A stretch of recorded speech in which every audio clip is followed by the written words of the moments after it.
Irili sub-county in Napak district is one of the few green belts in the semi-arid Karamoja region. It is the reason why many of the Karamojong who lost their cattle to rustlers have settled here because of the favorable soils for cultivation.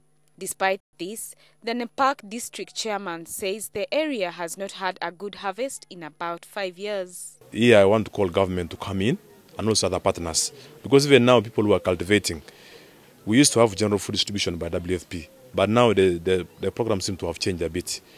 So you find that really this season between now and the time of harvesting, if there will be something, there's really need for some food to be given to the communities. This year, however, residents are looking forward to a good crop, and their green gardens confirm this optimism. But this belies the stark reality of food shortages as families await the harvest.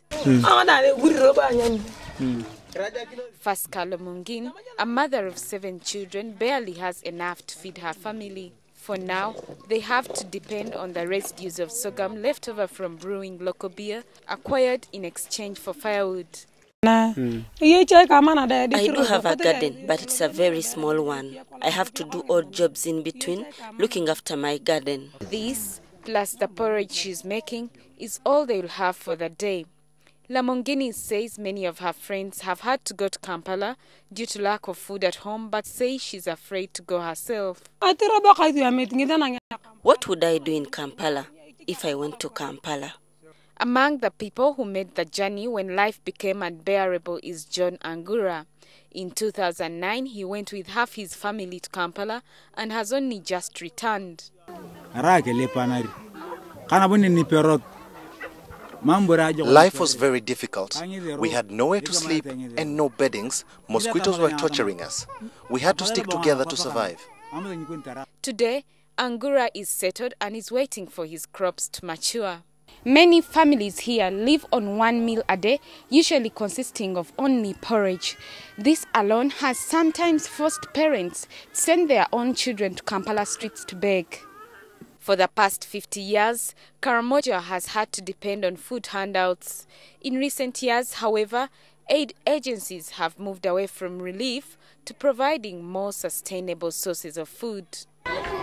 Providing long-term solutions to the food crisis in the region is one of the ways of ensuring that the Karamojong do not end up on city streets. The famine has been one of those problems that has been making our people go to the urban centers. But when we dwell on this and make sure that we have food security in the area by involving the women in farming, teaching them the modern methods of farming, I'm sure we shall get to where we want to be. Supported by UNICEF, BRAC is teaching farmers in 5 districts in Karamoja how to grow their own food. Those families where some of the children are already in the street, we are motivating them so that at least they can communicate with their children or those children who already came back from the street to stay with their family. So we are firstly focusing on those families, and we are training them how to produce vegetable near their houses so that they produce vegetable and at least they can secure the food. They have also started a poultry and livestock project. In addition, the organization is researching on drought-resistant maize that would be ideal for the region. But the Karamojong culture of moving from place to place in search of water for their animals still gets in the way of such efforts. When we are telling them to be in a community and be settled more and produce some vegetable, sometimes some of the negative question we're also facing from them, but we are confident that by the time being, they will understand. Studies show that at least 9 million Ugandans are food insecure and another 5.8 million people are malnourished as a result. And Natukunda, NTV.